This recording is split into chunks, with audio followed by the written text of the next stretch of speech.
The Second World War was a global conflict fought not only in Europe, not only in Asia, not only on the seas and oceans, but also in Africa.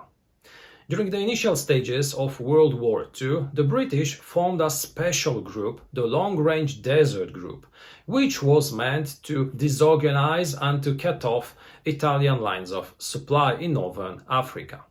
And today a presentation of a game which will enable us to recreate the fights and the struggle between the Long Range Desert Group and their Italian adversaries.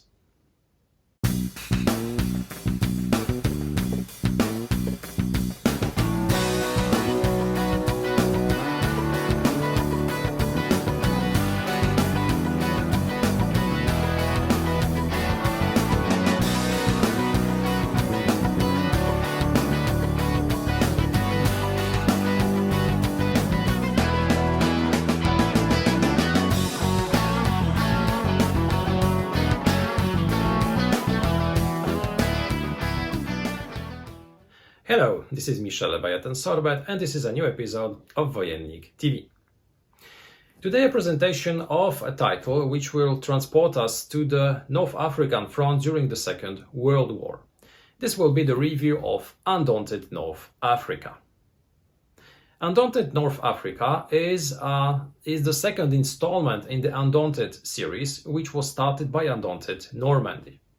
In North Africa, we will be recreating the fight of the Long Range Desert Group formed by the British during the initial stages of World War II. This was a special group which was meant to disorganize, to destroy supplies of the Italian troops fighting in Northern Africa.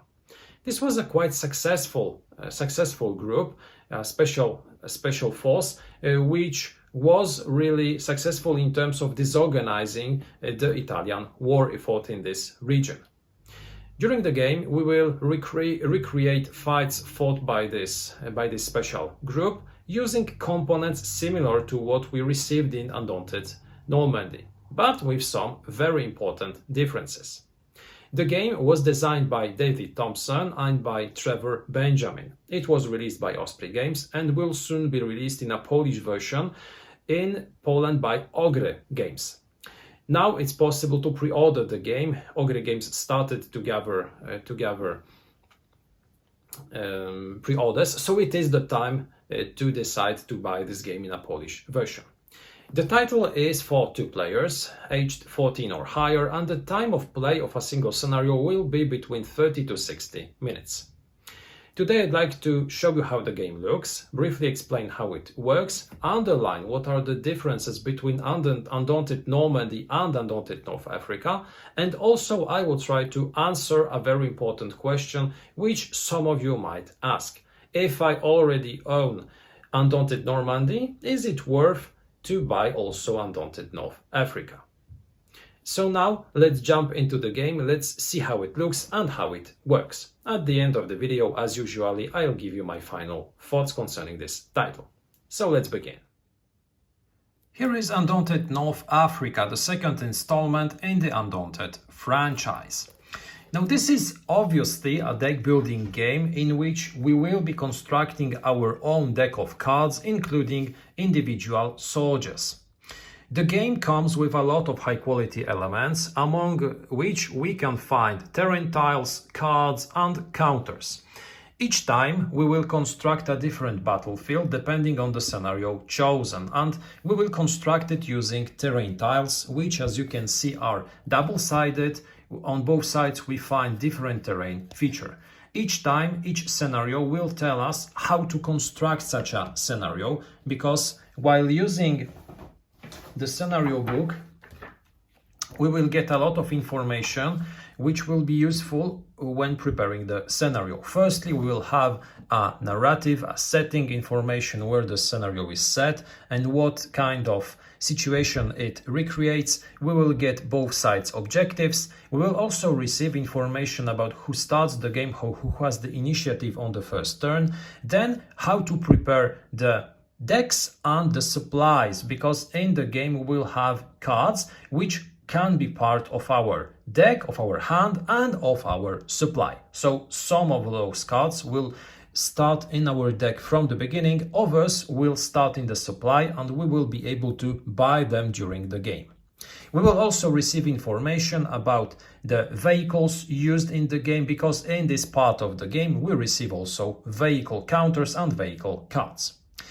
Then we receive also information concerning how to create the board. And as you can see, we have a depiction of the whole battlefield showing which tiles and how to place in order to prepare this battlefield. Among also those information, we have the correct placement of all the counters, both of the units, of the vehicles, as well as control or scout counters. We will have also the information which vehicles to use and how to place soldiers inside those vehicles, because the placement of those soldiers inside the vehicles will be of a very great matter. Now, those tiles which will be used in order to prepare the battlefield, as I already mentioned, are double-sided. This enables us to create a lot of different battlefields. Those tiles are of a high quality, they are sturdy, as you can see, and they have only two information on them. Firstly, we have the number of the tile with a letter which will be important when we search for such a tile when preparing the scenario. The second information is the shield, indicating how much cover such a terrain gives to soldiers present on such a tile. And this cover can vary from 0, as you can see on open terrain, it will be a terrain without any shield, without any cover, or it can increase, it can be 1, 2, or even 3 points. On some terrain tiles, you will also find a small symbol on the left bottom corner indicating that such a tile cannot be entered by vehicles due to the fact that we have some stones or other types of terrain inaccessible for vehicles. Now, Undaunted North Africa is, as I said a few moments ago, a deck building game, so we will be using cards. And we have two kinds of cards. We have soldier cards and command cards. The difference is that each soldier card has also an associated counter to it. So for instance, we have a gunner card and a gunner counter, which will be placed onto the battlefield or on a vehicle card, which is then present on the battlefield. The second kind of cards present in the game are command cards, and those are, as you can see, indicated by the presence of a star. They are not associated to any counters present on the board, but they are part of our unit. We will be using them in order to acquire new cards, to place them into our discard, and then to acquire them when drawing cards after reshuffling the discard pile, and to draw new cards from our deck. So they will be extremely useful in terms of creating our deck, in terms of acquiring new assets and using additional assets during our turn. The third type of card are the Fog of War cards, which, as you can see, are quite different from the others. They will be taking place in our deck. They will all only hinder our movement, they will hinder our opportunities, they will reduce our opportunities, and they will be the things which will be trying to get rid of in order to have a deck which is more flexible and better than while having such cards inside it. So they will be a hindrance which we will be trying to overcome. So how a card looks, because we do have some information on those cards. And we have firstly the initiative rating, which will be used during one of the initial stages of each turn when both players will be bidding for initiative. The higher the number, the highest probability that we will be able to become first player. We have the name of the soldier, we have its specialization, and finally we have a certain number of capacities which can vary from card to card and which will indicate what kind of actions such a unit can accomplish when activating, and when activated also how many dice we will roll when using a specific action. So those are the cards. Those cards start in the deck, others start in our supply. how a turn of Undaunted North Africa works. Or maybe also I will show you earlier also how a vehicle looks, because this is something new in terms of how the franchise evolved. This is something which was absent from Undaunted Normandy. This is something new in Undaunted North Africa. Now, as you can see, we receive also vehicle cards and vehicle counters. On those vehicles, we have a certain number of spaces, of spots on which we can place units. And now this is a clever way to do things, because those cards enable us to store a certain amount of soldiers. And when playing an action card associated to a soldier present in a vehicle, we will be having two options. We can activate the unit itself by using one of the actions present on the card which we play, but we can also decide, instead of using one of those actions, to activate the capacity underneath the spot where the soldier is actually in the vehicle. So for instance, here, while activating the gunner, I would be able to trigger the special navigate capacity, which is only available if I have a soldier on this spot. If I had a blank spot, I wouldn't be able to use the navigate action. I would have to move one of my soldiers to it in order to use the navigate action. So this is quite a clever approach, and this is also a very accessible, very easy to explain, very easy to learn mechanic. Each vehicle, and we have 3 of them for each side, has also 2 numbers printed on the bottom left corner. The first one, the smaller one, indicates how many damage such a vehicle can sustain before being immobilized, and the second one tells us how many damage you have to inflict to such a vehicle in order to completely destroy it. So those are the 2 parameters used during the game. On the counters of such units, you have an information about the defense factor, which will be the defense against anti-tank attacks and against standard attacks with soft weapons. Then, when it comes to the mechanics of Undaunted North Africa, it will work in a very pretty similar way than that Undaunted Normandy worked. We will be having 3 phases of the game. During the first phase, each player will draw 4 cards from his deck in order to create his playing hand for the turn. Among those cards, this player will choose one and only one card, which he will use for the initiative phase. Now, as I said earlier, the Fog of War cards are the less valuable cards, because the only thing that they can be used for is to bid for initiative. Apart from that, they do absolutely nothing apart from taking place in our deck.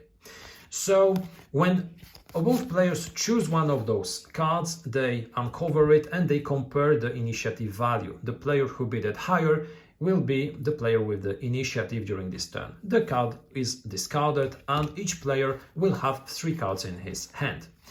Now, the player with the initiative starts by playing those cards and activating them, firstly by doing one of the actions present on the card, or maybe by using a special capacity which is related to the place of the activated soldier on a vehicle. Or they can also decide to hunker down such a card, which means that he can replace such a card into his supply. He will do so firstly to decrease the number of cards in his deck in order to access over more valuable cards, or he can do it maybe to protect such a unit, because cards associated to units which are hit are permanently removed from the game. This doesn't imply cards which are still in the supply, so this is also a way to protect your units against enemy attacks. But if we play a card, in order to activate it, we can activate it for any of the actions which are listed on the card. And we have several kinds of actions. We have the movement actions, which enable us to move units across the board. We have attack actions, which enable us to shoot at enemies. We can take control of hexes. We can try to demolish objectives. We can try to acquire new cards from the supply. We can inspire units, meaning that we can take one card which we have already played during the current turn and then reuse it maybe for another action etc. We have several capacities. Some of them are new compared to Undaunted Normandy.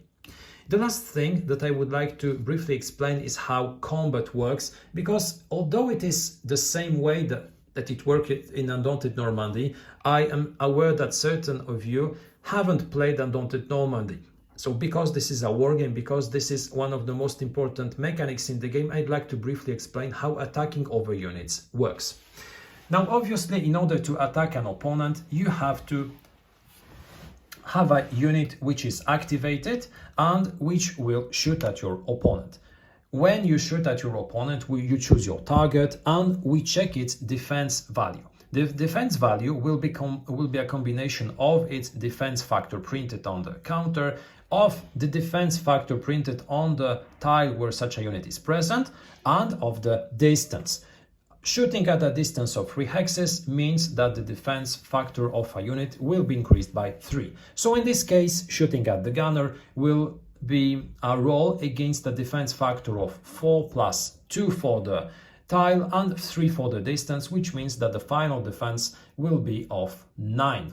So in order to hit such a unit, we will roll dice, 1 or more depending on the activated unit. The machine gunner, for instance, using his attack action, will be rolling 2 dice, and we have to score a result at least 1 equal or higher than the defense value. So rolling a 9 will enable us to score a hit. If we score even more, it doesn't matter, we will hit only once. A 0 means that a unit is always hit, which is important because sometimes the defense factor of a unit can be higher than 10. For instance, it can be 11 or 12. Even so, when we roll a 0, it will always hit, even if the defense factor is higher than 10.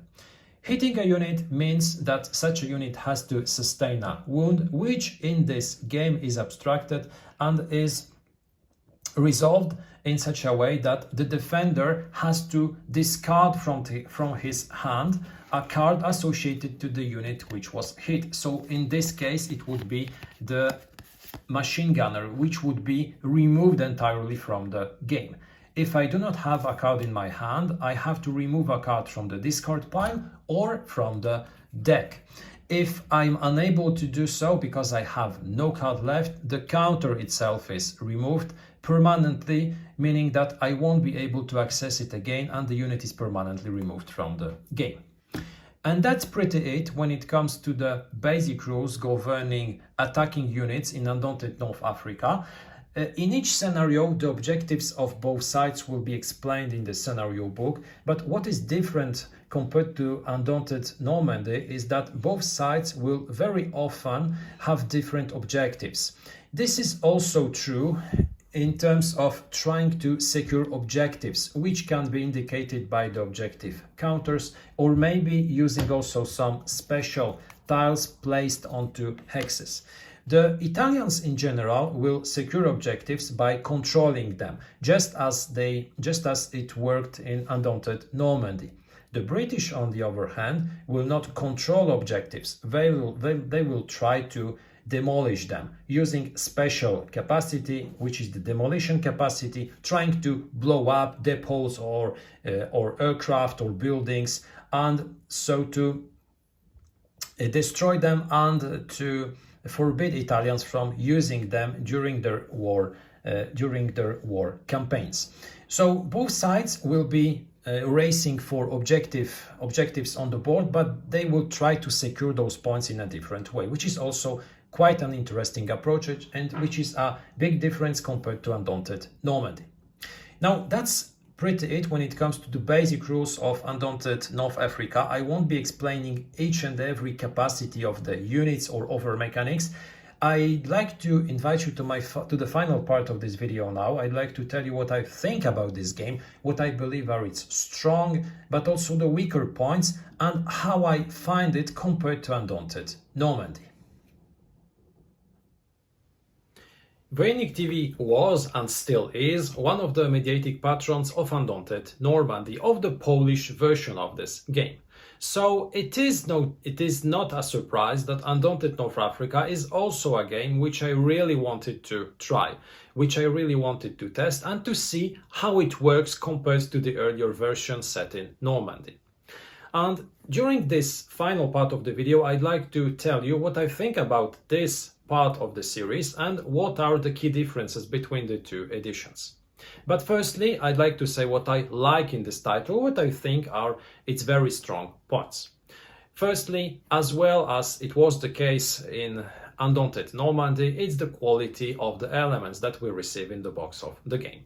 The box itself is not very large, but it is full of high quality components. Firstly, you receive really high quality tiles from which you will construct the different battlefields on which the battles will be fought. Then you receive the cards, which are of a high quality with nice graphics, extremely functional. You have absolutely no doubt to see what kind of unit you have, what are its capacities, how many dice you will be rolling when activating some special actions. The rules are extremely well written. I had absolutely no doubt playing the game, and even when I remember when I learned Undaunted Normandy, I didn't have any issues with the game. The rules are very well written because they are quite straightforward. We have to say it, this is not a very complicated game. And Undaunted North Africa is not an overly complicated game as well. So the mechanics which the game uses are very similar to what we received in Undaunted Normandy, but with some differences which are part of the new mechanics included in this title. Those mechanics include vehicles and actions associated to those vehicles, but not only. You receive also some additional special actions related to the fact that both sides in this part of the series are totally asymmetrical. And if I were to say what I like the most in this part of the series, it's the fact that both sides are totally different. In Undaunted Normandy, we had the Germans facing the Americans. But in reality, both sides were very, very similar. They had the same units, they had the same actions, and the only differences between them were their uniforms and their names printed on the cards. I didn't have the feeling of fighting a German versus American battle because both sides worked the same way. But both sides were very different in reality. They had different tactics, they had different weapons, they had different chain of command, different morale. A lot of things differentiated both sides. Still, in the game it was streamlined, it was very similar. In Undaunted North Africa, it's not the case. We have the Italians facing the British, but both work totally different. Firstly, I really enjoy and I like the fact that we have the Italians. It's not the Germans facing the British, because in many war games focused on the North African campaign, we have the Afrika Korps against the British. Sometimes we have the Italians, who are the allies of the Germans, and they are used as an additional force added to the pack in order to make the game more interesting. Here, no German units, only Italian troops, and I really like this fact. This makes the game quite unique, and it makes also its theme quite interesting. But both sides work totally differently. Both sides have different units, have different actions, and they have different objectives during the game. The British will try to destroy objectives. They will try to demolish them. The Italians, on the other hand, will try to secure those objectives, to control them and to protect them against the British. I like this approach. This makes the game very asymmetrical. This also influences the type of decisions that we will be making during the game. And this is a very different approach from Undaunted Normandy, where the objectives of both sides were literally the same. I like the fact that we receive 11 scenarios which can be linked into a campaign. Now, this is not something new to the series, because in Undaunted Normandy we already had different scenarios and we also had the campaign mode. But here it works differently, because firstly, the objectives of the sides during the scenarios are different from time to time. They are not only objectives in which we will try to seize control or destroy some objectives. We have scenarios in which we will try to escape the battlefield. We will have other scenarios with different kinds of objectives. And the fact that the game is focused on the history of the long-range desert group also makes the theme, makes the game more climatic. It's more interesting to play the entire campaign. It's more interesting also to play the single scenarios, because each time we will be reinstalling some fights fought by this specific unit. This increases the climate and increases the theme. I liked it even more than in Undaunted Normandy, where it was less obvious, it was less specific, it was more general. It was set in Normandy and we had troopers, we had soldiers, riflemen facing one against the other, but the setting wasn't extremely clear, wasn't extremely focused. Here we are focused on individual soldiers, and it's much more interesting, it's much more entertaining. Then we have the vehicles, something which in Undaunted Normandy was a thing which players wanted to have, and they got them in Undaunted North Africa. And here I had some doubts, because I was worried that the very streamlined system used in Undaunted Normandy will be overly complicated, using a lot of new rules governing vehicles. But fortunately, both David Thompson and Trevor Benjamin managed to include vehicles without overly complicated the system. It's still a very accessible, it's still a very streamlined system which works extremely well. I like the way how those vehicles were included in the game. I like that we have special crewmen which can, for instance, be put inside the tank. But when we play a card of a soldier, we can choose from the actions printed on his card, or we can choose also the actions printed on the seat in the vehicle where the trooper is currently present. And it's so easy. At the same time, it's so clever, it's so interesting. I really, really like this idea. Rules governing vehicles take half a page, maybe 1 page in the entire rule book. It's so easy and at the same time so climatic. I really, really like this element of the game. Finally, what I really enjoy in this game, as well as I did enjoy in Undaunted Normandy, is the fact that this is a game which will suit a lot of different players. It's a game for wargamers, it's a game for non-war gamers due to the very popular, very accessible deck building mechanic. It's a game which is accessible to everyone. It's an easy to play, easy to explain game with a quite light theme. It's still a war game. It has elements such as killing your opponents, such as destroying buildings, blowing up depots, etc. But it's not very heavy, it's not very bloody, it's not very complicated, it's very accessible. So this is an excellent title which you can choose when you want to initiate somebody to the world of wargaming. It's maybe a good game to play with your girlfriend, it's maybe a good game to play with someone who absolutely didn't play war games earlier. If I were to search for similar games, it would be hard to cite any of the same category, because, as I said, it uses also a very popular, very common mechanic, which is the deck building aspect. So even without all the theme, without all the setting, you can still play the game and enjoy it for its mechanic. So I think it's one of the strongest points of this game. Obviously, there will be some grognards who will say that this is not a war game, this is too random, this is too Euro, but you cannot satisfy everyone. I think that this was meant to be a game which is accessible, quite easy to learn, quite easy to explain, quite quick to play, and it is just like that. Even adding additional elements like Undaunted North Africa did, it's still a very quick game, it's still a very dynamic game, and I really enjoyed it a lot. But there are also some things which might be problematic for some of you. Firstly, I already said, if you are really a hardcore wargamer, this game will not be something that you will enjoy. because the game is extremely streamlined. We do not have rules governing line of sight. We have very streamlined rules governing cover. We do not have specific rules governing different types of weapons. We do not have any rules governing command apart from the actions which we have on the card.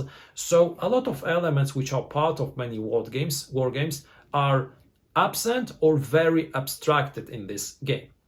Secondly, I had some issues with the numbers printed on the tiles. I said that the elements are extremely functional and of high quality, but I did struggle with finding the correct tiles due to the fact that in this edition, obviously we have desert tiles, but the white numbers printed on the tiles indicating the number and the letter are not very clear. They are not very easy to grasp. And I had, for instance, some doubts if one of the tiles was a 13 or a 19, because they are printed with a white font on this yellowish background, and this was something which I found quite bizarre and quite frustrating from time to time. Not a big issue, but because I had such issues, I decided to say about it. The second thing, or the third thing which might be problematic, is the fact that this is a game which is quite random. This is the same problem that Undaunted Normandy has. Because this game is so streamlined, because the combat resolution system is so easy and so fast, the fact that you will be just rolling dice makes the game quite random, because obviously you will sometimes make difficult decisions concerning movement, approaching to some objectives, covering with different units, but you can also play a scenario using a very, very simple approach, consisting just in rolling the dice and attacking from a long range, hoping to roll 0s or 9s every time. And sometimes it happens that such a strategy succeeds, and I was part of many games in which my opponent attacked from the edge of the battlefield, constantly shooting with his machine gunners, for instance, and he was killing my units each and every turn because he constantly rolled 0s or 9s. So this can be frustrating because you do not have the feeling that you lost a game because you played badly. You had the feeling that you lost a game because your opponent rolled luckily or you rolled badly and you had a string of bad luck. So this is a game in which the combat resolution system based on dice rolling is very random, is a thing which might be frustrating for some of you, especially if you like games in which you have a lot of control over what is happening. If you're one of such players, Undaunted North Africa might be frustrating from time to time. Hopefully, and this is also a strong point of this game, this is a game which is very quick to play. So even if you happen to run into a very long string of bad luck, you can still replay a new game which will take you 30 to 45 minutes and still have a different experience, having better rolls. So the fact that you will be having those dice and how you will be using them makes the game quite random, but at the same time it's still enjoyable. I didn't find the game so frustrating that I didn't want it to play it. Sometimes it was frustrating, I must admit it, but not to a point which would make me say this game is totally broken, it has absolutely no sense. I still felt that my decisions, that my strategy was the most important factor which determined the outcome of the game. So as long as you do not have this feeling that the dice decide of everything, this game might be really enjoyable and you might play it having a lot of fun. This was the review of Undaunted North Africa, published by Osprey Games and which will be soon released by Ogre Games in a Polish version. Thank you a lot for watching this video. I invite you also to take a look at our other videos and also at our Instagram and Facebook accounts. Have a terrific day and see you next time.